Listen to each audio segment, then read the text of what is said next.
Hi, this is Guy Burgess. For this post, I'd like to explore the continuum that extends from an ideal democratic society to an authoritarian plutocratic tyranny. Now, before I get too far into this, I think a disclaimer is in order. University projects like ours are supposed to be nonpartisan, and I think that's as it should be. And if you look at a lot of the other materials we post, we really try to look at things from both liberal and conservative points of view.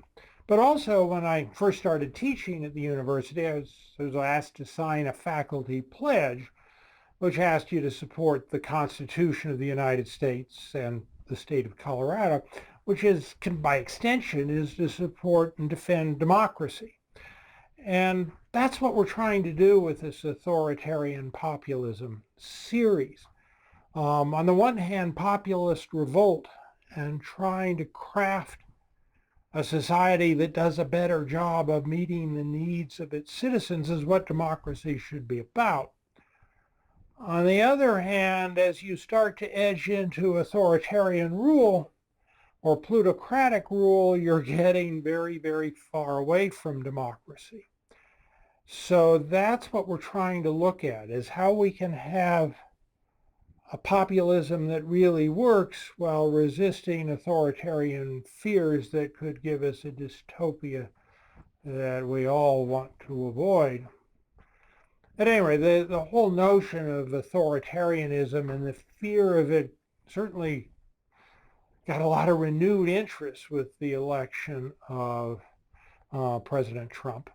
And I'm not sure he quite fits the profile of a successful authoritarian.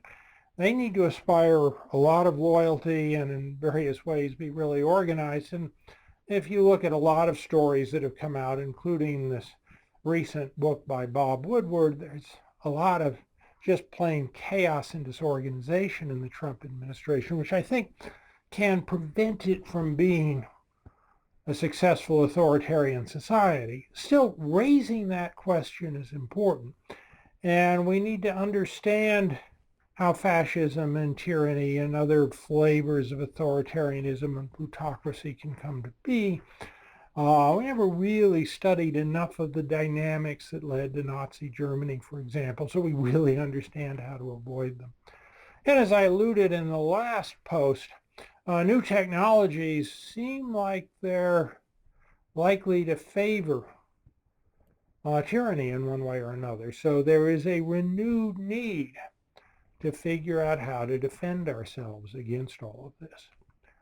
And there's also a sort of murky middle ground between authoritarianism, which is more political, more focused on tyranny and power, and the ability to violently and ruthlessly suppress others, and plutocracy, which is a kind of softer kind of domination. But certainly there's lots of reason to believe that this new class of ultra-rich global oligarchs really have way too much power over the lives of everyday citizens and are appropriating for themselves far more wealth than makes any sense.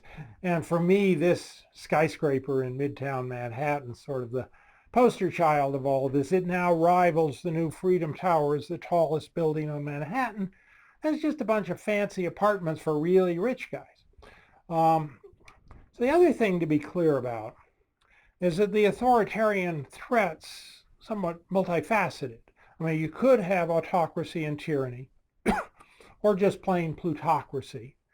Or you could have fights over all of this that lead to anarchy or anocracy. And these fights might lead to outright war, which is more destructive than all of it put together. So what we're really trying to avoid is some combination of these things, which is the antithesis of an ideal democracy that we're trying to cultivate. And it's worth asking an obvious question. How is what's going on now, or authoritarianism, really different from sort of typical hardball democratic politics? And are we being inflammatory? Are people overplaying the threat?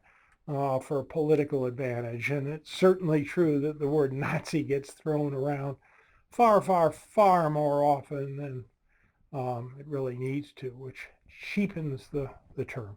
To sort of clarify this, I thought it would be interesting to put together a continuum where you have on one end ideal democracy and on the other hand this authoritarian plutocracy. And you could define this on a bunch of different dimensions. On one hand, you have the invisible hand. This is Adam Smith's competition that really works, which generates a power with society where people have power with one another. And that's democracy. But if you have a perversion of competition, you get what Kenneth Boulding used to call the invisible fist. And there's a post on all of this where you have folks trying to exert power over others. And this obviously is autocracy and plutocracy. Another way of looking at the continuum is the Gini Index, a classic measure of income inequality. A Gini Index of 1 is perfect inequality, where one guy owns everything. And a Gini Index of 0 is one where everybody has exactly the same. Now, both of those extremes are pretty unrealistic, but a democratic society has a lower Gini Index, 0.3 in societies that we like to think of as being pretty successful this way. And as you get higher and higher, then you're getting a lot closer to plutocracy. Another dimension for thinking about all of this is the zone of possible agreement. It builds on the zone of possible agreement concept. And in a democratic society, decisions tend to be made that fall within, or pretty close at least, to the zone of possible agreement, which identifies mutually beneficial outcomes. In a authoritarian plutocratic society, it's skewed to one end or the other. So one guy gets all of the benefits and the other guy loses big. Still another dimension, and these are all overlapping pretty obviously, is you can have an image of politics as a winner-take-all game, where if your side wins, then you get to hammer the losing minority for all you can get. Or a shared wealth politics, where you try to find ways of advancing everyone's interest. I think there's some reason to believe that our politics has slid into base mobilization politics, where both sides try to get their base out so they can win the election, so they can really stick it to the other side. That's not the kind of democracy we're trying to cultivate. And then there's this notion, going back to my favorite skyscraper, of the distinction between real greed, where you get more than you could possibly ever need, or a certain sense of benevolence and sharing. And on yet another dimension, you have the choice between bipartisanship, where you reach agreements, or partisan, which is, win-lose kind of games. So going back to my continuum, there's this ideal democracy where you're way over on the edge there, which is unrealistic and utopian. There is an ideal healthy democracy, which is a little closer to the center, but still on the democratic side of things. That's where I think, if we really thought about it and tried to think about it from the perspective of everybody, where we'd like to be. A lot of societies, and certainly ours, I think, went through this phase that became overly polarized. And it's less about sharing and more about winning, and highly partisan. We've probably made it a bit beyond that, where we're somewhere between partisan and authoritarian, where we're getting this winner-take-all majority. I kind of like the Hastert rule, which is a rule for governing the House of Representatives, which can be applied more generally, that came out of, was first coined by Speaker Hastert. And his rule was that the majority of the majority rules. So they'd have a caucus when the Republicans were in the majority, and what the Republican caucus decided, they'd vote in the block, and that's what everybody would vote for. And the Democrats got 0 votes at all, or 0 they could vote, but no meaningful voice in decisions. And that's sort of winner take all. Now, the truth, there have been cases where Democrats have tried to do similar kinds of things. In any case, that's not the kind of democracy we want. So we're here. Right now we've got the demonization of adversaries as part of a mobilize the base strategy. There's been a pretty total collapse of taboos against extreme, though thankfully still nonviolent forms of political combat. The taboos against violence-related combat are weakening, which is worrisome. You have extreme polarization and efforts to just disenfranchise opponents so they can, if you could pull it off, so they can never stand a chance of winning. Still, things could certainly get worse. We could slide much closer to the far end of things. You could get to the point where you have, exploitation of all beyond what we have now, a true kleptocracy that is ruled by thieves. You can have the suppression of all dissent and pervasive fear, real scapegoating and hate-mongering. That's getting right into fascism and intimidation and state violence. And basically you get to George Orwell's 1984 updated to 2024 technology, which is a pretty frightening prospect. And that, I think, is the big thing, not just Trump, but this larger trend. And we've been sliding down this slippery slope now for several decades. And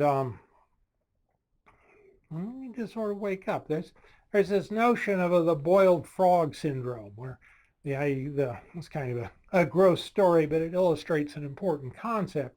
The theory is you put a frog in a nice cool pan of water and turn up the heat slowly, and he won't notice that it's getting intolerable and jump out, and instead it'll cook to death. What we've done is we've seen the problems that we're facing get slowly worse, but each year it's not that much worse than last year, so it's not worth a panic response like jumping out of the pot, and we're slowly cooking ourselves. And we need to break that somehow. We need to realize the depth of the threat and start taking actions to avoid that. We also need to distinguish between the real conflicts we have between the left and the right, between the manipulative tricks, and as we've seen as the Russia scandals have unfolded, these are really sinister, sneaky tricks where divide and conquer manipulators, here I'm using Philip of Macedonia, who's credited in Wikipedia anyway as having invented the ideas, my iconic image, but that are manipulating society almost as puppeteers, and this is a pretty silly puppeteer drawing, but in ways that are antithetical to their interests, but very much supportive of the interests of the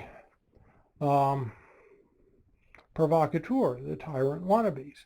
So what peacebuilding is all about is pushing us back from the authoritarian plutocratic end of this continuum back toward democracy.